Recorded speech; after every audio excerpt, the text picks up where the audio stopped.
जिसके बारे में तरह तरह की अफवाहें फैली थी। हर किसी का मानना था कि उस हवेली में कोई चुड़ैल का साया है। काफी बार गांव वालों को वहां पर चुड़ैल के होने का एहसास भी हुआ था। एक बार गांव के लोग गांव के चौराहे पर बैठकर सभी हवेली के बारे में बात कर रहे थे। अरे भैया, हवेली में भूत का साया है। मैंने खुद पेड़ों से फूलों को उड़ते हुए खुद हवेली में जाते हुए देखा है। अरे नहीं कल्लू भैया, वहाँ भूत का नहीं, वहाँ पर चुड़ैल का साया है। मैंने 2 पायलों की आवाज सुनी है। अरे सुनील चाचा, भूत चुड़ैल नहीं, वहाँ तो राक्षस है, राक्षस। मैंने देखा मेरी गाय का दूध अपने आप निकलकर बर्तन में चला गया भैया, और फिर बर्तन हवेली में। बात तो सही है, मैंने भी हंसने की बहुत सी आवाजें सुनी है। जमींदार साहब, आपको हवेली और गांव के बीच में मजबूत दीवार बना देनी चाहिए।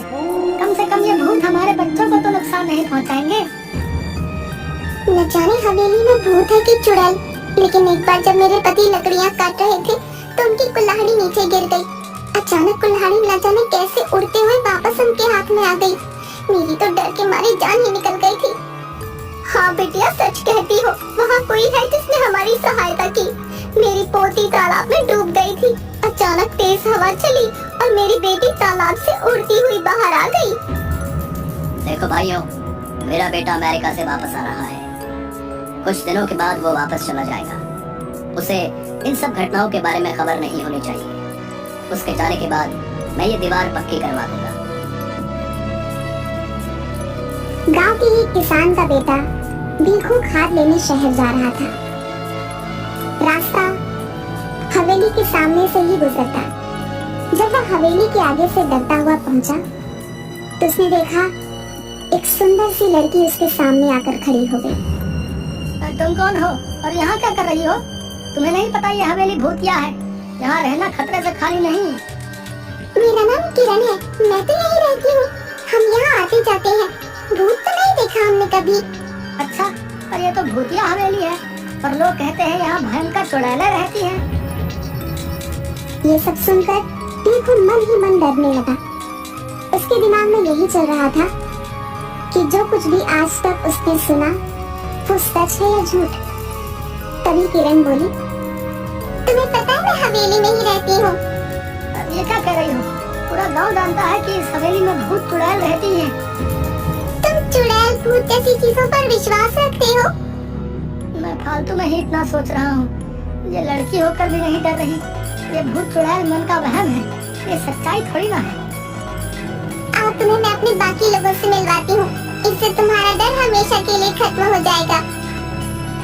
भीखू किरण के पीछे पीछे चलने लगा कि अचानक उसे जोर का धक्का लगा और वह हवेली की पहाड़ी से नीचे गिर गया।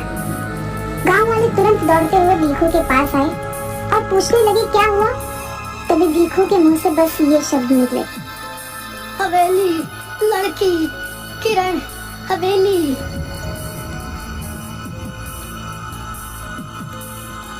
अब तो गांव में डर का भयानक माहौल बन गया था। सबको विश्वास हो गया था कि हवेली में किसी किरण नाम की चुड़ैल का साया है जिसने भीखू को मार दिया है। इस घटना के अगले दिन ही जमींदार साहब का बेटा राजेश अपने दोस्त मयंक के साथ गांव आ रहा होता है। हे भगवान, शाम हो गई है, हवेली के आगे से गुजरना होगा। अरे राजेश भैया, आप उस हवेली की तरफ मत देखना, कहीं उन चुड़ैलों का साया आप पर भी ना पड़ जाए। अरे राजेश, तेरा ड्राइवर क्या कह रहा है? चुड़ैलों का साया? गांव के अंधविश्वासों का तो अपना ही मजा है। अरे ड्राइवर भैया, आप चुपचाप गाड़ी चलाओ ना, ये सब अंधविश्वास है, हम सब ये नहीं मानते। भैया, आज तक इस भूतिया हवेली में कोई एक रात नहीं गुजार पाया। बड़े बड़े लोग आए और बड़े बड़े दावे किए और फिर हार मानकर चले गए। अरे हम पढ़े लिखे लोग हैं, अमेरिका से आए, हम इन सब बातों को नहीं मानते, ये सब अंधविश्वास है। अगर हमें सचमुच भूत प्रेत देखने को मिल जाए तो इन छुट्टियों का मजा आ जाएगा। क्यों राजेश? क्या हुआ बिरजू? अरे ये गाड़ी के आगे इतने सारे फूल कैसे पड़े? लगता है किसी ने हमारा स्वागत करने के लिए रखे। तो यहाँ रुकना खतरे से खाली नहीं भैया, मैंने अभी अभी किसी को यहाँ से जाते हुए देखा है। ये सब हवेली की चुड़ैलों का काम है। अरे तुम गांव वाले भी कमाल हो, हैं? खुद ही सब कुछ करके शर्मिंदा हो जाते हो। मैं सब जानता हूँ। गांव वालों ने ये फूल बिछाए होंगे, लेकिन अब अपना नाम बताना नहीं चाहते। राजेश भैया, मैं झूठ नहीं बोल रहा। जब आप हवेली में एक रात बिता लेंगे तो आपकी सोच भी बदल जाएगी। यार बिरजू, तुम पहले घर पहुंचाओ, बाद में देखेंगे। अभी तो बहुत जोर से भूख लगी है। मेरे पेट में तो हाथी, चूहे, भूत, प्रेत सब दौड़ रहे हैं।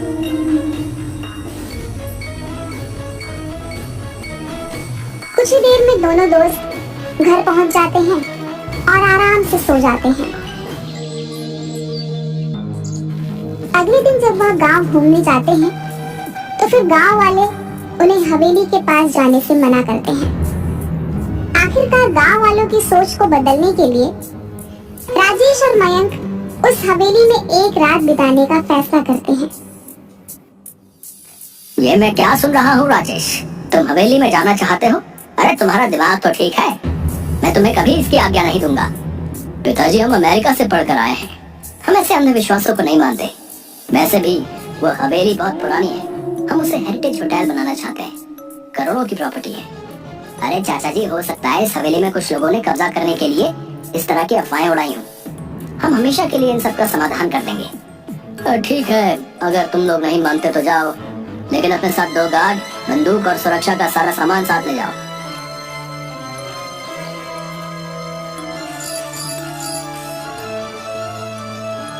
आप लोग सो जाइए, हम सब बाहर ही बैठे हुए हैं। अब कोई भी बात हो तो तुरंत आवाज दीजिएगा। राजेश उठ यार, ये सब क्या हो रहा है? अबे अबे, ये पलंग हवा में कैसे उड़ रहा है? और ये गाने की आवाजें भी आ रही हैं। ये खुशबू, ये तो कमल के फूल की खुशबू है। लेकिन इस पुरानी हवेली में कमल का फूल कहाँ से आया? इतनी मीठी आवाज तो सिर्फ परियों की हो सकती है, भूत और राक्षस के नहीं। या फिर हम लोगों को डराने के लिए किया जा रहा है।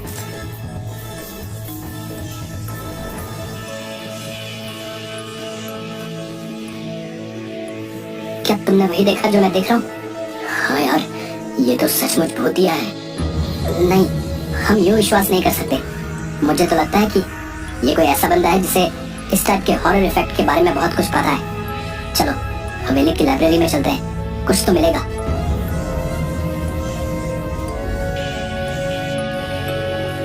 ये किताब दूसरी दुनिया की परियों की है, जो कभी कभी उस दुनिया से इस दुनिया में घूमने आया करती थी। 150 साल पहले ये हवेली उन्हीं परियों का अतिथि गृह हुआ करता था, जहाँ पर वे अपना समय बिताने आया करती थी। अतिथि गृह क्या होता है? Guest house. यानी कि हम लोग एक परियों के गेस्ट हाउस में हैं। हाँ भाई, ये तो कमाल हो गया। मेरा ख्याल है हमें बिना आवाज किए चुपचाप देखना चाहिए कि असलियत क्या है, क्योंकि अभी तक हमें परियां नजर नहीं आई है।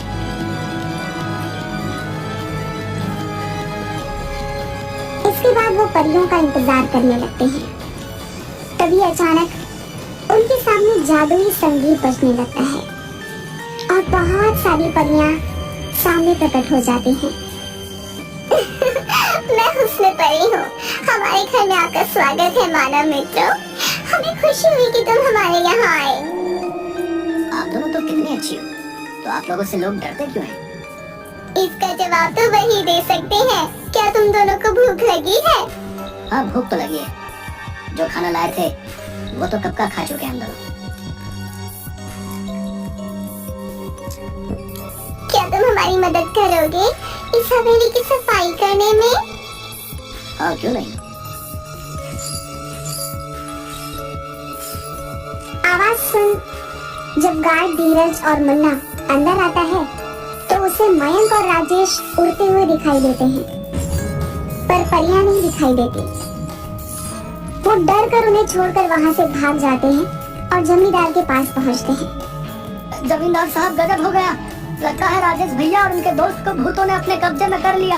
वो दोनों हवा में उड़ रहे थे। हे भगवान, अब क्या होगा? मेरे बच्चों को प्रेतों ने अपने कब्जे में लिया है। भूतों ने नहीं, चुड़ैल ने किया है, क्योंकि वहाँ से लड़कियों की आवाजें आ रही थी। वो गाना भी गा रही थी। हमने पायलों की आवाज भी सुनी। सभी गांव वाले बुरी तरीके से डर जाते हैं। मयंक और राजेश अगले दिन जैसे ही सूरज उगता है उन दोनों परियों को अलविदा कहते हैं। हम पर विश्वास करने के लिए धन्यवाद राजेश और मयंक, लेकिन गांव वाले हम पर भरोसा नहीं करते। इस हवेली से हमारी यादें जुड़ी हैं, इसलिए जब भी मन करता है तो कुछ वक्त बिताने हम यहाँ आ जाते हैं। लेकिन भीखू पर हमला तो सुबह हुआ था। मैं यही बताना चाहती हूँ, भीखू पर हमला हमने नहीं किया। हम तो सिर्फ गांव वालों को शहर से भागकर आए हुए तस्करों से बचाने की कोशिश कर रहे थे, जो सुबह के समय इस हवेली में छुपे रहते हैं और रात को तस्करी के लिए निकल जाते हैं। परियां राजेश और मयंक को बताती हैं, उस दिन जिस दिन पहाड़ी से गिरकर मर गया, उस दिन परी उसकी रक्षा कर रही थी, लेकिन सिर्फ भीखू को ही दिखाई दे रही थी। जब तस्करों ने भीखू को हवेली की तरफ आते हुए देखा तो उन्होंने उसे पीछे से धक्का दे दिया ताकि उनका रहस्य किसी और को न पता चल जाए। तो क्या तस्कर आपको नहीं देख सकते? नहीं, हम सिर्फ वही देख सकता है जिसके आगे हम अपने आप को खुद दिखाना चाहें। हमने गांव वालों को तस्करों के बारे में बताने की काफी कोशिश की, लेकिन डरपोक गांव वाले हवेली में नहीं आए। आपको परेशान होने की कोई जरूरत नहीं है। आपने हमारे गांव की रक्षा के लिए इतने सालों तक हमारा साथ दिया है। आपकी सच्चाई हम सभी गांव वालों को बताएंगे और हम सभी गांव वालों के साथ अगले हफ्ते दीपावली मनाने यहाँ आएंगे।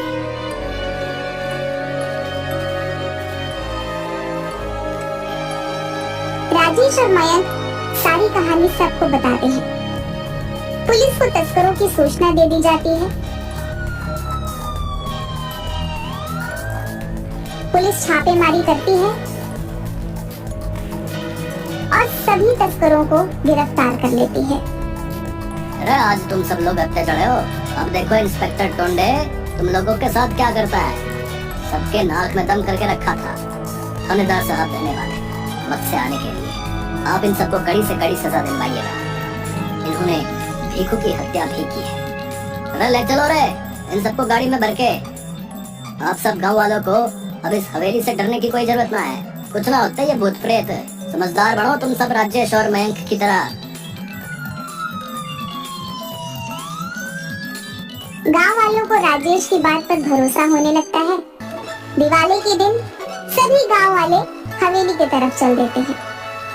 परियों ने पूरी हवेली को दीपों से सजाया होता है। हवा में आतिशबाजी होने लगती है। परियां सबके सामने प्रकट हो जाती हैं। परियों को देखकर सभी बहुत खुश होते हैं और उनके साथ मिलकर दिवाली मनाते हैं।